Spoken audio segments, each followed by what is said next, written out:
It was the kind of Texas afternoon that made the air shimmer above the asphalt, the heat bending everything into a haze. In a small town where everyone knew everyone else's business, gossip spread faster than the church bells could ring on Sunday. That was why people were still talking about Ethan Walker, 30 years old, broad-shouldered, with a hard-working reputation, who somehow had landed the kind of woman every bachelor in town dreamed of. Her name was Vanessa. She appeared one evening at the local bar where Ethan often unwound after his long shifts at the auto shop. She walked in like a streak of summer lightning, catching every eye in the room. Her skin seemed to glow, her laugh bubbled like it belonged to someone fresh out of college. And when she met Ethan's gaze, she didn't look away. He thought she couldn't be more than 25, maybe younger. In a town where the dating pool felt small and worn out, she was like a miracle dropped in his lap. Ethan had spent years watching friends get married, watching their families grow while he scraped together a life on his own. He wasn't unlucky with women, but he never found one who made him feel like he was building something real. Vanessa, though, she was different. She told him she'd just moved to Texas from out of state, that she wanted a slower life, something wholesome. She said she liked men who worked with their hands, men who carried a sense of purpose without needing to brag. Ethan felt, maybe for the first time, that someone was truly seeing him. Their romance moved at breakneck speed. Within weeks, they were inseparable. Fishing trips by the lake, long drives under the wide Texas sky, stolen kisses behind the auto shop when Ethan closed up late. The neighbors raised eyebrows, but secretly envied him. To them, it looked like Ethan had finally hit the jackpot. A young beauty, vibrant and charming, who seemed to worship him. The proposal came almost too quickly, but Ethan didn't question it.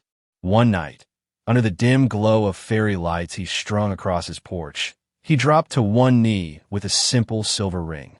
Vanessa's eyes filled with tears as she said yes, her hands trembling in his. For Ethan, it was the first moment he dared to believe his life had finally turned a corner. The wedding was small, but beautiful. Ethan's mother cried in the front row, whispering to her sister that her boy had found an angel. Vanessa wore a fitted white dress that clung to her curves, her hair falling in soft waves around her face. When she walked down the aisle, every man in the room swallowed hard. Every woman whispered about her glow. Ethan thought she was the picture of youth itself. They celebrated in a rented hall just outside town, with barbecue on the tables and country music blasting from speakers.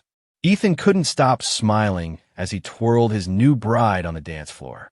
Friends slapped him on the back, telling him he had outkicked his coverage, that he should hold on tight before she realized she could do better. Ethan only laughed, proud and a little smug, as if he had proven them all wrong. That night, as they drove to their modest new home, a single-story house with a wide porch and peeling white paint, Ethan glanced at Vanessa in the passenger seat. She was leaning back, humming softly, her face lit by the glow of the dashboard. He thought, this is it. This is what I've been waiting for. The loneliness that had clung to him for years seemed to vanish in her presence. For the first time in his adult life, he didn't feel like he was on the outside of happiness looking in. He was living it. By the time they crossed the threshold, neighbors had already begun whispering. They saw Ethan carrying his bride inside, her laughter ringing out into the night. In that moment, he didn't care about what anyone thought. He had a wife, a home, a future. To him, Vanessa wasn't just a woman. She was proof that dreams could come true even for men who thought life had passed them by. But in the shadows of that perfect night, hidden in the zipped-up luggage stacked neatly by the bedroom wall, lay truths Ethan had not yet seen. Truths that would twist his newfound joy into rage, and his love into a story that would leave the whole nation stunned. The first days of marriage felt like a dream Ethan didn't want to wake up from. The mornings began with Vanessa padding around the kitchen in his old t-shirt, her hair loose, her laughter soft as she poured him coffee. He'd sit at the table, watching her move, still marveling that this dazzling young woman had chosen him. Neighbors dropped by with pies and casseroles, curious to meet the beauty Ethan had married, and they left shaking their heads in awe. She didn't look a day over 25, and the men down at the hardware store teased Ethan that he must have sold his soul to catch someone like her. But beneath the sweetness of their new life, small cracks began to show. Ethan noticed how often Vanessa claimed she was too tired for intimacy. On their wedding night, she had been flushed and affectionate, but afterward, excuses piled up: headaches, stomach cramps, the long drive to visit a friend. Ethan brushed it off at first, telling himself marriage was about more than the bedroom. Still, something gnawed at him when she pulled away just as his arms wrapped around her. There were other things, too. One afternoon while cleaning the bathroom, Ethan found an array of creams and serums tucked into a toiletry bag. Labels promised anti-aging and restoration. He frowned but placed them back where they were. After all, women cared about their skin. Maybe he was overthinking. Yet it stuck with him, a whisper at the back of his mind he couldn't quiet. Then there was the medicine cabinet. He caught sight of pill bottles, high-dose vitamins, hormone supplements, prescriptions with long medical names he couldn't pronounce. When he asked about them, Vanessa laughed nervously and said she had old health issues, but nothing serious. Ethan nodded, pretending to accept the answer, though his gut twisted. Despite these oddities, Ethan clung to the life they were building. On weekends, they'd drive out to the lake, Vanessa stretched out on a blanket while Ethan cast lines into the water. In town, she walked beside him with her hand looped through his arm, and he loved the way strangers looked at them, envying his good fortune. For a man who'd spent years overlooked, those stares felt like validation. Still, Vanessa had moments that left Ethan unsettled. Sometimes he'd catch her staring out the window late at night, her face distant, lined with something heavy she never spoke about. She'd snap back quickly when he asked, flashing a smile and brushing it away. Other times, her phone buzzed with messages, and she'd tilt the screen just slightly so he couldn't see. Ethan wasn't a jealous man by nature, but the secrecy gnawed at him. The unease grew sharper a few days into their marriage. Ethan came home early one afternoon and found Vanessa sitting at the dining table, surrounded by paperwork. When she saw him, she scrambled to shove it into a folder. He laughed it off, pretending he hadn't noticed, but the image stuck, forms with official seals, photographs, something that looked like a birth certificate. At night, the doubts crept in.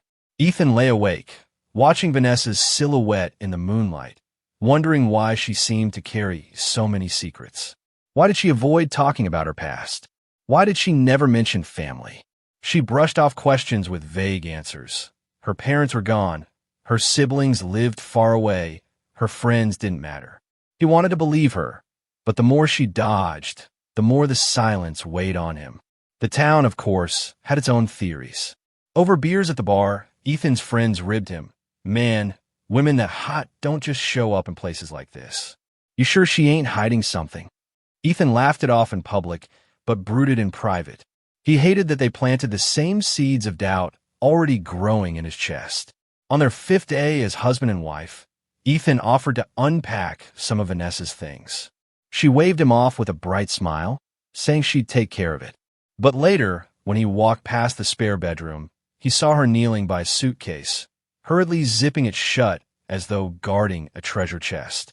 She smiled too quickly, kissed his cheek, and changed the subject. Ethan tried to push the unease down. Love, he reminded himself, was about trust. Yet the whispers of doubt kept circling in his head, louder each time. If Vanessa truly loved him, why did she keep so many shadows around her life? And then there were the words she had let slip one evening, words that lodged like splinters under his skin. Lying in bed, Vanessa sighed and whispered, almost to herself, I just want to feel young again. Ethan kissed her shoulder and said nothing, but his chest tightened. The honeymoon glow was still there, but now it flickered like a candle in the wind. Ethan couldn't shake the feeling that something about his perfect bride didn't add up, and deep down, he knew that once the truth came out, it might cost him everything. On the 7th morning of their marriage, Ethan rose early with the intention of finally getting their home in order. Vanessa had gone out to run errands, her tone quick and dismissive when he asked where. Left alone in the quiet house, Ethan decided he would surprise her by unpacking the last of the luggage she had been so protective over. The bags were stacked neatly in the spare bedroom. For days, Ethan had walked past them, resisting the urge to snoop. But something inside him, curiosity, suspicion, maybe both, finally tipped the scale. He dragged one of the heavier suitcases onto the bed and unzipped it. At first, it was nothing unusual. Clothes folded with meticulous care, the kind of trendy dresses that made Vanessa look like she had stepped out of a fashion magazine. But beneath them lay a folder, thick with documents. Ethan flipped it open and froze. Birth certificates, 6 of them. Each bore the same mother's name, Vanessa Torres. His eyes ran down the pages, heart hammering. The children's ages ranged from 7 to 24. His wife, the woman he believed was 25, was listed as mother to 6 children. His mouth went dry, his hands trembling as he pulled out the next paper. A driver's license. His breath caught. The woman staring back at him from the photo was unmistakably Vanessa, but her date of birth told the truth. She was 48. Not 25. Not anywhere near it. Ethan staggered back, the documents spilling across the bed. It felt like the floor had tilted beneath him, like the whole world had been built on a lie. He grabbed at more papers, desperate for some explanation. Divorce decrees, old utility bills, even a faded photograph of Vanessa with 6 children crowded around her. In the picture, she looked older, lines visible on her face that no amount of makeup could erase. His mind raced, replaying every odd moment. The expensive creams, the hormone pills, the secretive texts, the way she avoided talking about her past. It all came together in one crushing revelation. She wasn't 25. She wasn't a carefree beauty who had stumbled into his life. She was nearly 50 and the mother of 6. Ethan dropped into a chair, gasping like he'd run miles. He felt betrayed, humiliated, foolish. How many times had he bragged to his friends, basked in their envy, paraded his young bride around like proof of his worth? Now he saw himself through their eyes, not a lucky man, but a fool. Rage bubbled beneath the humiliation. He tore through the rest of the suitcase, yanking out clothes, shoes, photo albums. One album fell open to a page of birthday parties. Vanessa smiling beside children of different ages. There was no denying it. These weren't cousins or nieces. These were kids.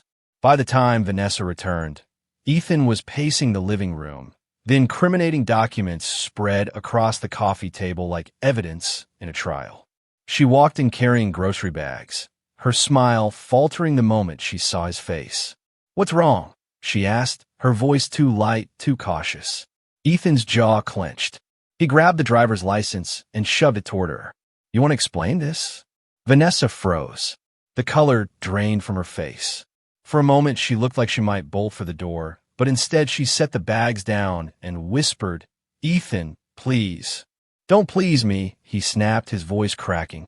"You told me you were 25. You told me you want a fresh start. You didn't mention 6 kids. You didn't mention being 48 years old. You lied to me from the start." Tears welled in her eyes. "I was afraid. Afraid you wouldn't give me a chance if you knew the truth. All my life, men stopped seeing me once they learned how old I was or that I had children. I wanted you to love me for me, not for the number on my birth certificate." Her words did nothing to soothe him. They only stoked the fire. Ethan thought of the neighbors who had congratulated him, the friends who had teased him. They would laugh when they found out. They would say he was duped, that he married a woman old enough to be his mother, burdened with 6 kids he never asked for. "You made me a joke," he hissed, his hands trembling. "You made me a goddamn fool." Vanessa shook her head violently, sobbing. "No, Ethan, I love you. That was never a lie. I didn't want to trap you. I just wanted—" "Wanted what?" He cut her off. "To wear me like a prize? To suck me into your mess? To make me raise kids that aren't mine?"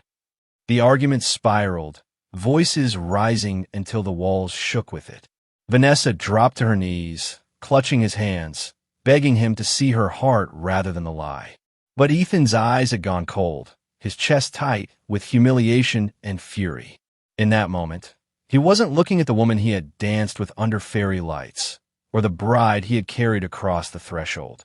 He was looking at a liar who had stolen his pride, who had made him the town's next big punchline. And in the storm of rage swirling inside him, Ethan Walker began to imagine the unthinkable. Vanessa stayed on her knees, tears streaking down her face, her fingers clinging to Ethan's hands like a woman trying to anchor herself to shore in the middle of a storm. But Ethan ripped his hands free, pacing the living room like a caged animal, his eyes darting between the papers scattered across the coffee table and the woman who had just confessed to being someone entirely different from the fantasy he thought he'd married. 48 years old, he muttered, almost to himself. 6 kids. 6. You had an entire life, an entire family, and you didn't think I deserved to know? You stood up in that church and looked me in the eye, swore vows to me, and all along you were hiding this. Vanessa sobbed harder. Ethan, I swear to you, I wasn't trying to trick you for money or anything like that. I didn't want to lose you. Every time I told a man my real age, or that I had children, he ran. I couldn't stand the thought of you running too. I just want to start over. I want to feel like a woman again, not just a mother or someone's ex-wife. Her voice cracked, raw with desperation. I fell in love with you. That part was never a lie. But Ethan couldn't hear her. His ears rang with rage, humiliation pounding in his chest like war drums. He imagined the laughter of his friends when the truth came out, the whispers of his neighbors. How quickly admiration would turn to mockery. He'd been so proud, strutting around town with his young bride, thinking he'd beaten the odds. Now he felt like the butt of a cruel joke. You love me. His laugh was bitter, hollow. You don't love me. You love what I gave you. A chance to feel young, to play dress up while I looked like an idiot in front of everyone. Vanessa crawled closer on her knees, clutching at his pant leg. That's not true. Please, Ethan. I wanted you to love me for me. I just didn't know how to tell you the truth without losing you before we even began. You thought wrong, he snapped, yanking his leg free. You thought you could build a marriage on a damn lie. That's not love. That's fraud. She flinched at the word. Fraud. It hung in the air like a sentence. For a moment, silence fell, broken only by Vanessa's muffled sobs. Ethan stood rigid, fists clenched, his chest heaving with shallow breaths. Part of him wanted to storm out, slam the door, disappear into the Texas night, and never look back. But another part, darker, more dangerous, kept staring at the gun cabinet against the wall. Vanessa must have seen the look in his eyes, because her pleas grew more frantic. Don't do this. Don't let anger take away everything we could still have. We can work through this, Ethan. People forgive worse. We can go to counseling. We can start over, please. But the more she begged, the more he felt his humiliation deepen. It wasn't just the lie about her age. It wasn't just the 6 kids he never asked for. It was the realization that the life he thought he was stepping into, the fresh start, the envy of the town, the proof that he was worth something, was gone. Shattered. And in its place stood a woman he barely recognized. You stole my choice, he said, his voice low, trembling with fury. You stole my right to know who I was marrying. Do you even understand what you've done to me? Vanessa's head dropped. Her voice came out small, broken. I know, and I'm sorry, but I can't undo it. All I can do is beg you to see the woman who loves you, not the mistakes I made. Her words struck him like gasoline on an open flame. Mistakes? She called years of deception a mistake? Ethan's face twisted, his jaw locking so tight it hurt. Do you think my friends will see it that way? He spat. You think the neighbors will? You think when they look at me, they'll see a man in love, or a fool who married a liar twice his age? You ruined me.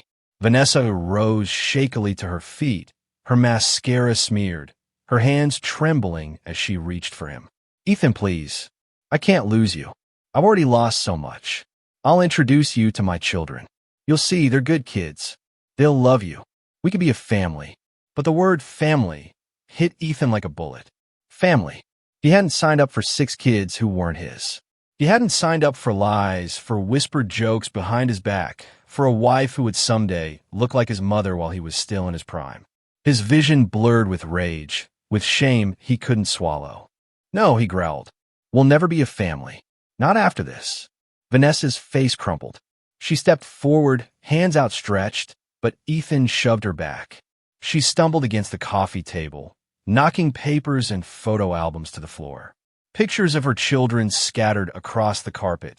Birthdays, graduations, smiling faces that mocked him with every glance.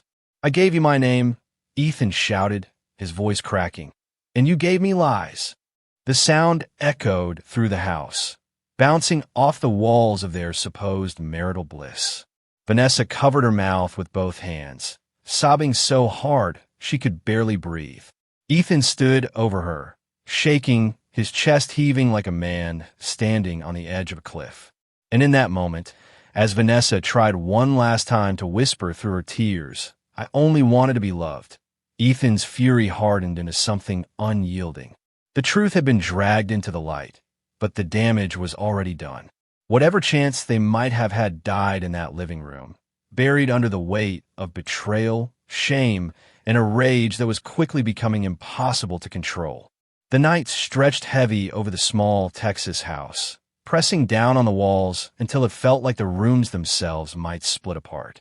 Ethan sat hunched at the edge of the bed, his face buried in his hands, trembling with a fury he couldn't contain.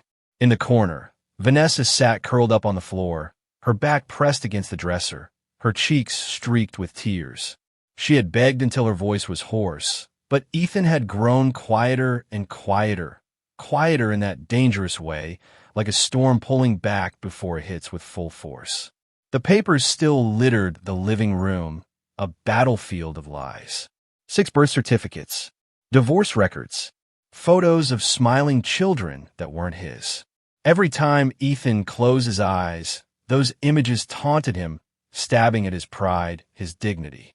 He imagined the neighbors finding out, his buddies at the bar smirking, laughing. Walker thought he married a 25-year-old bombshell, but she was damn near 50 with a whole army of kids. The shame curdled into rage until it swallowed everything else. Vanessa tried again, her voice small, broken. "Ethan, I'll make it right. I'll tell people the truth. I'll stand by your side. Please, don't let this destroy us." But to Ethan, her words weren't promises. They were salt in an open wound. He rose to his feet slowly, every step toward the closet measured, deliberate. He opened the door and stared at the wooden gun cabinet tucked against the wall. His father's pistol lay inside, a .45 he'd inherited, the same gun he'd cleaned and oiled since he was a teenager. Tonight, it called to him like an old friend. Vanessa's eyes widened as she saw him reach for it. She scrambled up, stumbling toward him, her hands raised. "Ethan, no, please don't do this. I lied, I know I did, but killing me won't take it back." Ethan turned, the pistol heavy in his grip.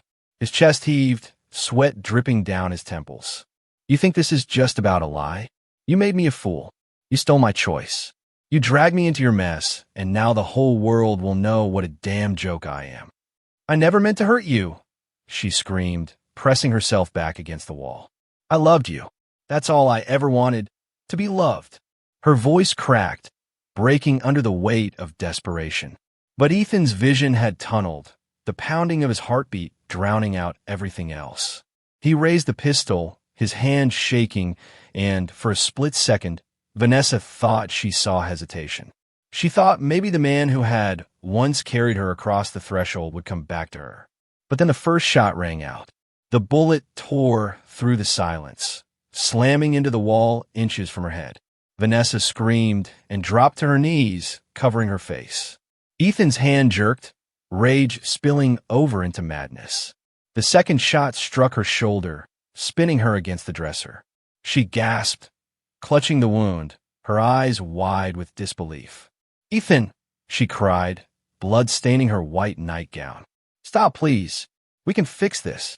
But Ethan no longer heard words, only the roaring in his head, the humiliation that demanded blood. He stepped closer, towering over her as she tried to crawl away. He fired again, the shot cracking her body backward. Another, then another. Each bullet echoed like thunder in the small bedroom, each one driving him further from the man he had been. By the 5th shot, Vanessa no longer screamed. Her body jerked with each impact, her voice reduced to wet gasps. But Ethan didn't stop.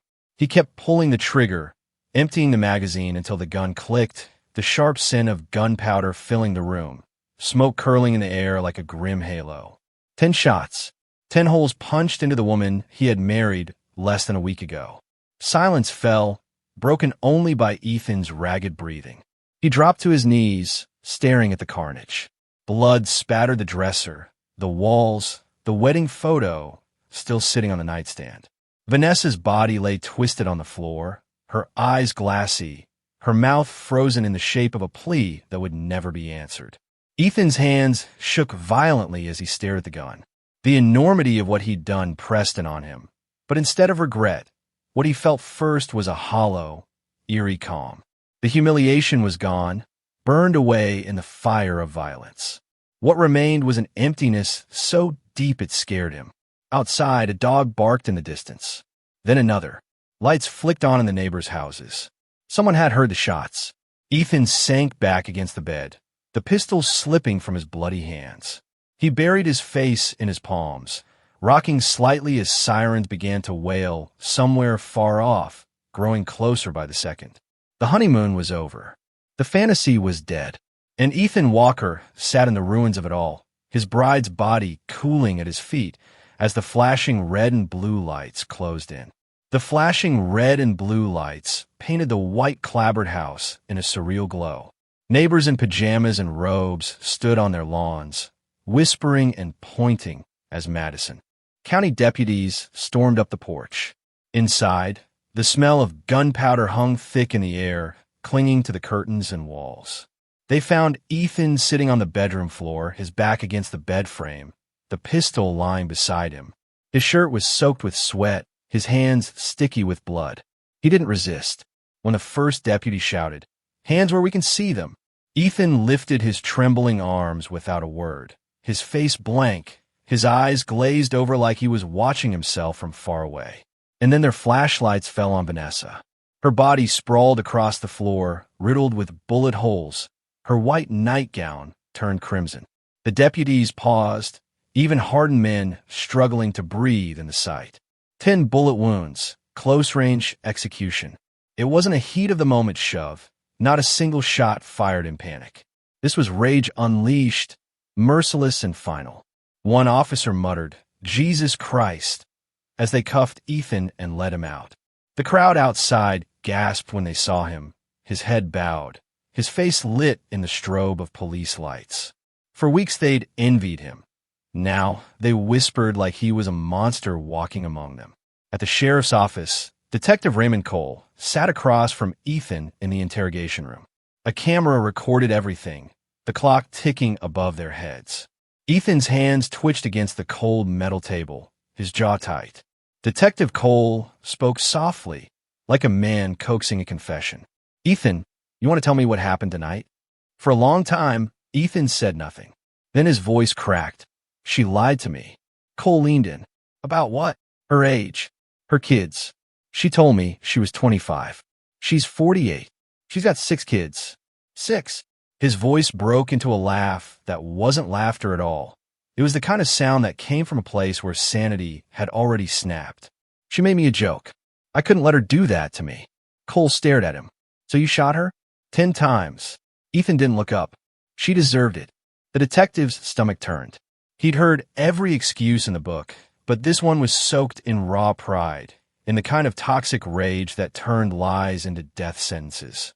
He stood abruptly, muttering, "We'll let the jury decide that." News of the killings spread by morning.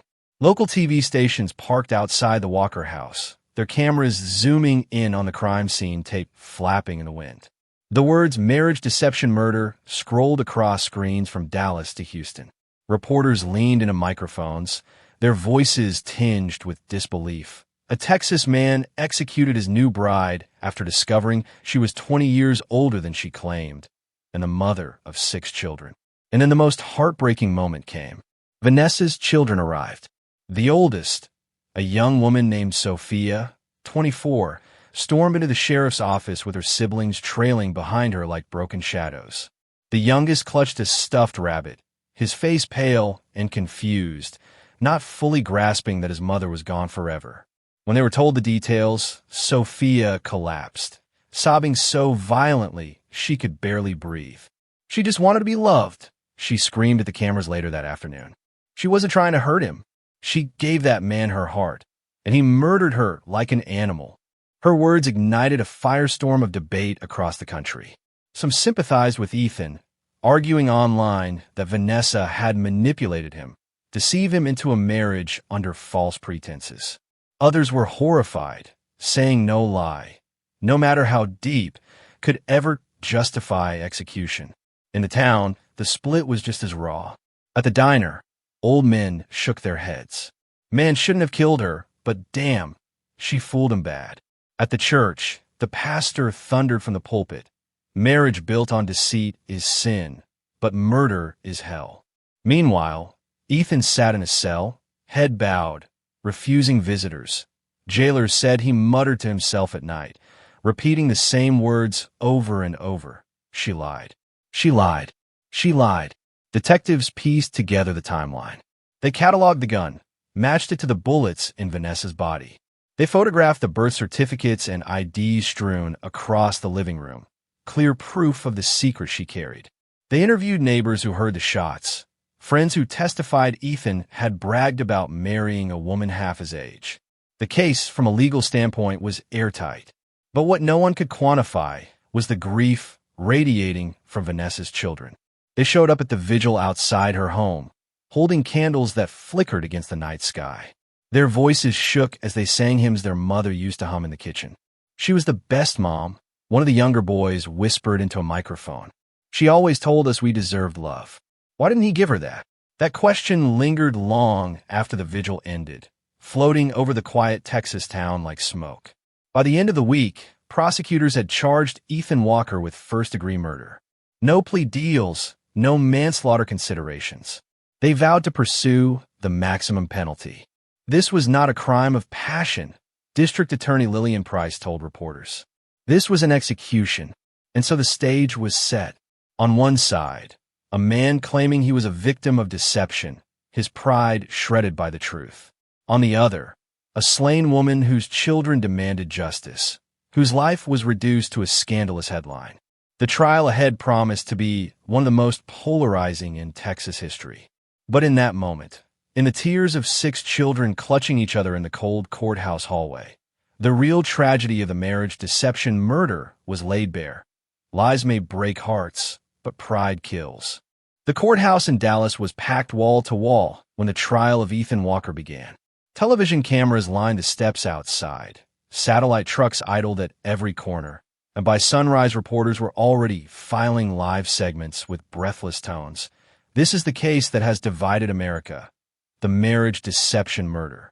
Inside, the air was thick with anticipation. Jurors filed into their box, some avoiding Ethan's eyes as he sat at the defense table in a pressed gray suit. His once proud posture had withered. He looked older, harder, the months in jail carving lines into his face. On the opposite side of the room sat Vanessa's 6 children, their faces a collage of grief and rage. The youngest, only 7, clutched the same stuffed rabbit he'd carried to the vigil, his small body dwarfed by the weight of loss. The prosecution opened first. District Attorney Lillian Price stepped forward in a sharp navy suit, her voice cutting through the hush. "Ladies and gentlemen of the jury," she began, "this case is not about lies or deception. It is about execution. 10 bullets. 10. That is not a man defending his pride. That is a man committing cold-blooded murder." She gestured toward the enlarged crime scene photos displayed on an easel. The images drew audible gasps. Vanessa's body sprawled on the floor, her nightgown soaked crimson, the wall behind her pockmarked with bullet holes. Price's voice hardened. Whatever secrets Vanessa carried, she did not deserve to die this way. She was a mother, a daughter, and yes, a wife. Ethan Walker made himself judge, jury, and executioner. The defense countered with equal fervor. Ethan's attorney, Marcus Hanley, strode to the center of the courtroom, his southern drawl heavy, deliberate. What happened that night was not premeditated murder. It was the breaking of a man. Ethan Walker was deceived into a marriage he never agreed to.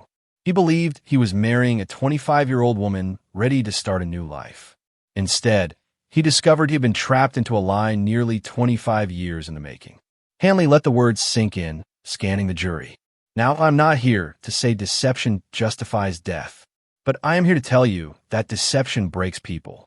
It breaks their minds, their hearts, and their judgment. Ethan Walker is not a monster.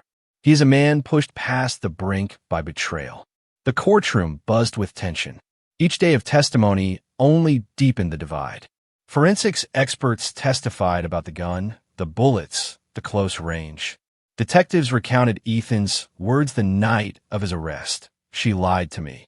She made me a joke. But it was the testimony of Vanessa's children that shook the room to its core. One by one, they took the stand. Sophia, the eldest, glared across the courtroom at Ethan as her voice cracked. My mother wasn't perfect, but she wanted love. She wanted someone to see her beyond her age, beyond the mistakes.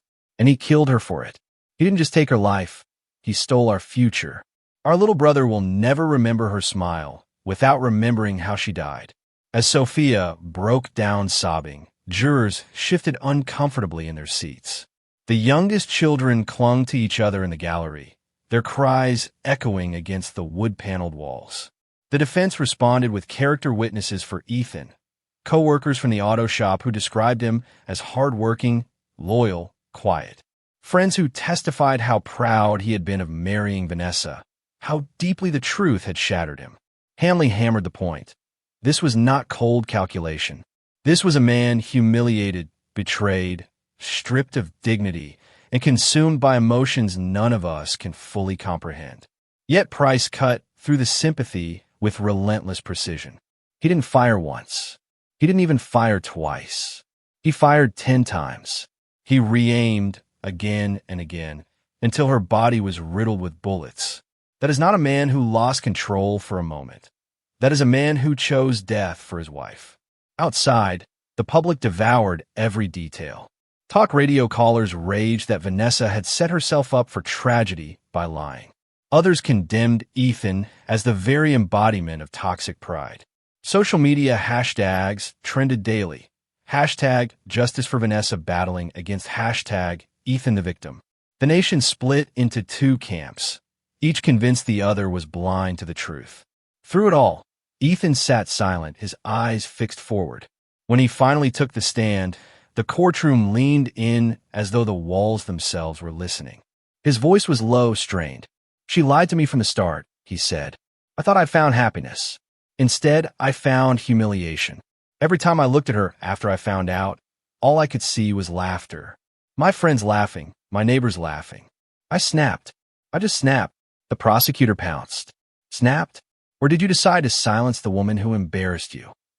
Ethan clenched his jaw, his voice rising. You weren't there. You don't know what it's like to be lied to like that, to have your life ripped out from under you. Price's response was cold, sharp. We do know what it's like to bury a mother because of it. The tension reached a fever pitch. Journalists scribbled furiously.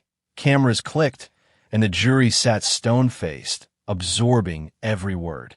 The trial had become more than one man and one woman. It had become a national mirror, reflecting America's debates about pride, deception, marriage, and the line between human weakness and unforgivable violence. And as closing arguments loomed, one question remained heavy in the air. Would the jury see Ethan Walker as a victim driven mad by betrayal, or as a killer who had executed his wife in cold blood? The final day of the trial drew the kind of crowds usually reserved for celebrity scandals or political bombshells. The courthouse steps overflowed with reporters, activists, and curious onlookers. Inside, the gallery was so packed that the bailiffs had to turn people away. Some came wearing shirts that read "Justice for Vanessa." Others whispered that Ethan had been wronged, a man driven mad by betrayal. When a jury filed back into the room, silence swept across the chamber. Ethan sat stiffly at the defense table, his hands clasped so tightly his knuckles turned white. Across from him, Vanessa's children huddled together, their faces pale, their eyes red from weeks of tears. The youngest held his rabbit against his chest like a shield. The foreman's voice was steady as he read the verdict. We, the jury, find the defendant, Ethan Walker, guilty of murder in the first degree. The words seemed to echo through the room. bouncing off every wall. Vanessa's eldest daughter, Sophia, gasped and broke into sobs, clutching her siblings as though to keep them from collapsing. Ethan closed his eyes, his lips pressed tight, as though bracing for a blow. The judge's gavel struck. "Mr. Walker, for the crime of first-degree murder, this court sentences you to life in prison without the possibility of parole." The weight of the sentence hung heavy, final. Ethan's shoulders sagged, the last flicker of hope extinguished. He would spend the rest of his days behind bars, a man whose pride and rage had caged him forever. But outside the courtroom, the trial didn't end, it exploded. News anchors debated the meaning of justice in a case tangled with lies and blood. Commentators argued whether Vanessa's deception was enough to push any man past reason, or whether Ethan's actions revealed something darker about male pride and control. Talk shows paraded psychologists, pastors, and attorneys across their couches, each one offering a different interpretation. On social media, the divide was raw. One side insisted Vanessa had brought tragedy upon herself by marrying under false pretenses. The other side demanded compassion, pointing to her children, insisting no secret justified being gunned down in her own home. Meanwhile, those children became the face of the case. They stood outside the courthouse after sentencing, candles in their hands, their voices trembling as they addressed the cameras. "Our mother was not perfect," Sophia said through tears, "but she deserved to live. She deserved a chance to be loved without being murdered for her past." Her words rippled across the country, stirring sympathy even among those who had once doubted Vanessa's choices. In Madison County, the case left scars. Neighbors avoided eye contact at the diner, unwilling to voice what they truly felt. Some whispered that Ethan had been cheated, that maybe his punishment was too severe. Others couldn't shake the image of Vanessa's blood-stained nightgown or the sound of her children crying in the courtroom. The town church held vigils for weeks, sermons turning to the dangers of lies, the weight of pride, and the power of rage. Inside prison walls, Ethan Walker became a cautionary tale. Inmates whispered his story like a parable. The man who thought he had married youth and beauty, only to discover a hidden past, and who let pride turn him into a killer. He spent his days in silence, avoiding fights, staring blankly through steel bars. Guards said he never mentioned Vanessa by name, only muttered to himself at night in broken phrases, like a man trapped in his own shame. For Vanessa's children, life fractured into before and after. They moved in with relatives, shuffling between therapy sessions and media requests. The younger ones struggled at school, bullied by classmates repeating headlines they barely understood. Sophia became their anchor, sacrificing her 20s to raise her siblings. She carried her mother's photograph in her purse, vowing never to let her memory be reduced to scandal. The marriage deception murder became more than a crime story. It seeped into American culture, a grim warning about trust, pride, and the destructive power of secrets. Documentaries dissected it. Podcasts debated it. Law schools cited it in discussions about provocation defenses. Preachers thundered about it from pulpits, turning Vanessa into a symbol of tragic vulnerability, Ethan into a symbol of unchecked rage. Years later, the house where all happened still stood, its paint peeling, its windows boarded. No one wanted to buy it, not with the ghosts that lingered inside. Locals avoided driving past at night, whispering that sometimes, if you listen closely, you could still hear the echo of gunfire, still hear a woman's desperate voice begging to be loved. And so the story ended where it began, in a small Texas town where everyone knew everyone else's business. Only now, when they spoke of Ethan Walker and Vanessa Torres, they didn't speak with envy or admiration. They spoke in hushed tones, shaking their heads, warning each other. A marriage built on lies is a house already burning. And once the flames of pride catch, nothing, not love, not hope, not even 6 crying children, can put them out.